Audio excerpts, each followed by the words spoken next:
Broadcast live.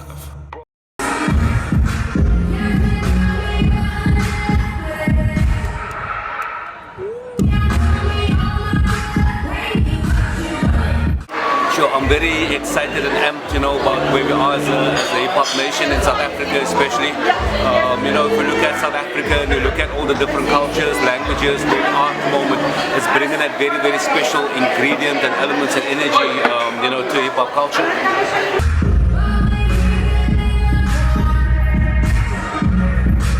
Sure, you're actually putting me on the spot now by asking me about my top 5 rappers. At the moment, I'm being exposed to phenomenal MCs, especially working at the radio station in Cape Town. So, in no specific order, man, there's way more than 5. I can give you 50 of the best. And lucky, those 50 are actually in Cape Town City. So, at the moment, I've got to throw names out like Jerome Rex, Cream, of course, Youngster. He's on top of his game at the moment. There's names such as Raptile, there's MK the Prince, sure, there's Yomo Biasum. He's actually one of the most high-profile hip-hop artists that nobody knows about at the moment. So that is just a few of the names that I can put out there, but the list goes on and on. There's Jits there's Jacques, sure, it carries on. And on the B-boy scene, of course, B-boy the Curse, he just represented us, we got the likes of B-boy Benny. We got so many people doing phenomenal things on the graph side of things. Falco's riding the wave high at the moment. We got so many DJs, we got Kodaks. We got so many names that's representing on that label. So I would say the culture is healthy, on this side of the world. Nationally, I gotta give it up, man, for Tumi. Definitely, Tumi, I gotta give it up for Reason. Quest is nice as well. So that's some of the names I'm gonna throw out there. Yeah.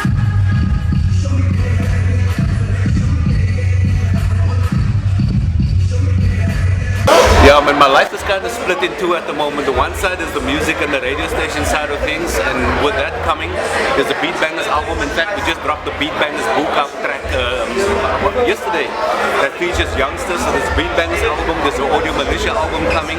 That's on the music side of things. The other half of my life, it's all cars, man. It's all drifting, youth development, motorsport, and all these things. So that's kind of where I'm at the moment.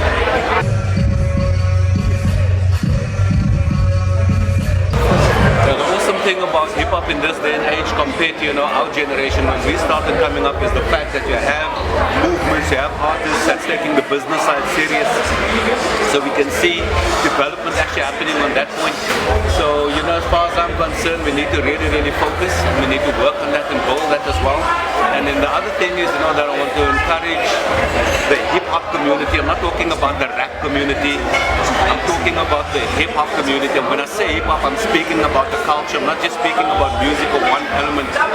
I want to encourage people to be aware, to be respectful and mindful of the history that comes with the culture. Don't let that fall by the wayside. We really, really have to build on that, and we have to acknowledge and we have to make sure, that our foundations are strong. We are working with each other as well, and let's not make the mistake where we are actually creating segregation within the culture, because that will be our downfall right here.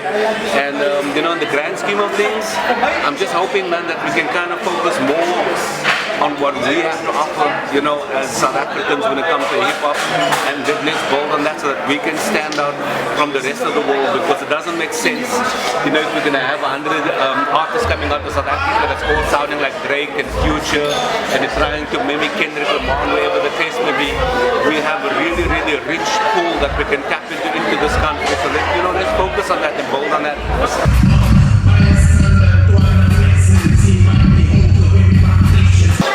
We want to kind of touch a little bit on Afrikaans rap and where it is in this day and age. When we came out as POC, we dropped a couple of tracks that we put on each of our albums. We went way back to the 90s. So the very, very first ever Afrikaans hip-hop song was a song called Gala Flat by POC. And that kind of set the bar and set the trend and the stage for everything else to follow. When I say everything else, I mean every non-English type of rap music in South Africa.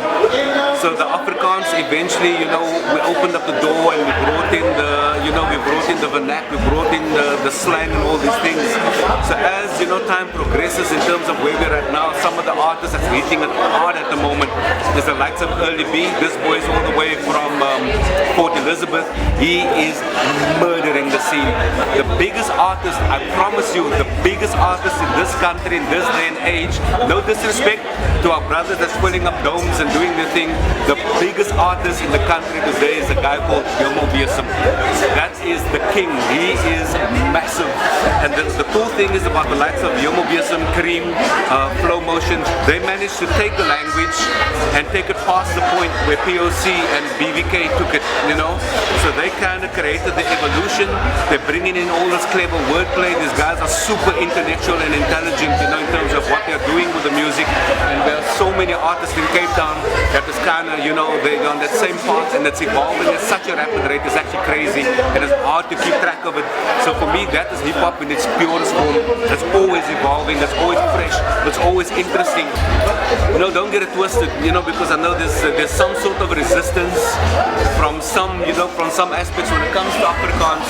But the way that we use it, we're always injecting, that fusion. We're always injecting that exciting element.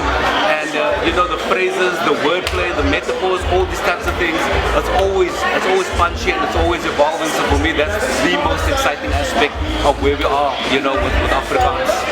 This is DJ Ready representing the Cape Flats Beat Bangers Wiki, or should I say, Broadcast live